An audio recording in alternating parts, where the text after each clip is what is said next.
আচ্ছা নমস্কার দাদা, আপনারা কয়েকটা কথা জিজ্ঞাসা পারেনি তো আজকের থেকে প্রায় 1 বছর আগে আপনার একটা ইন্টারভিউ নিয়েছিলাম, চাগাই থেকে একটা ইন্টারভিউ দিয়েছিলেন, আমার ইউটিউব চ্যানেলে আপলোড করছিলাম।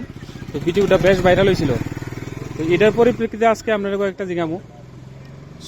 আমি তো আগের থেকেই জানি, মানে দর্শকরা অনেকে হয়তো নতুন যারা ভিডিওটা দেখবো তারা বলতে পারবো আপনি বলে এই এরিয়ার চাকুর 1 নাম্বার চাকুর। হ্যাঁ, এক জায়গায় বই আপনি কয়টা চা খেতে পারেন? 7-8। আচ্ছা, ওখানে কটা খাইছেন দেখা যাইতেছে।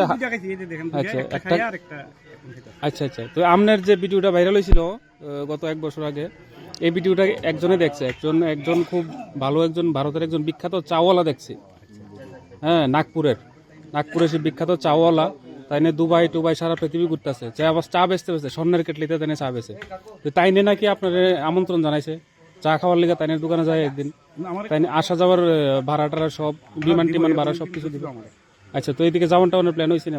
যাওয়ার প্ল্যান বলতে এখন তো একটা ডিউটিতে আছি, দেখি যদি ছুটি পাই তাহলে যাওয়ার একটা চিন্তা ভাবনা আছে। আচ্ছা আচ্ছা, তো তাই কোন জায়গায় ডাকাইছে আপনারা, কই যেতেন কইছে? আমার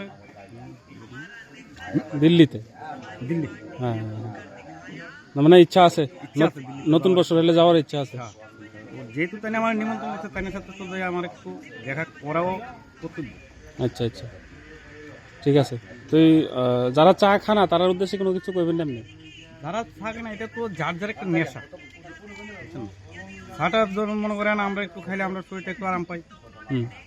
অনেকে চা না খাইলে মনে করেন ভালো লাগে না, একটা ঘুমের ভাব, একটা ইয়ের ভাব, একটা অলসতা।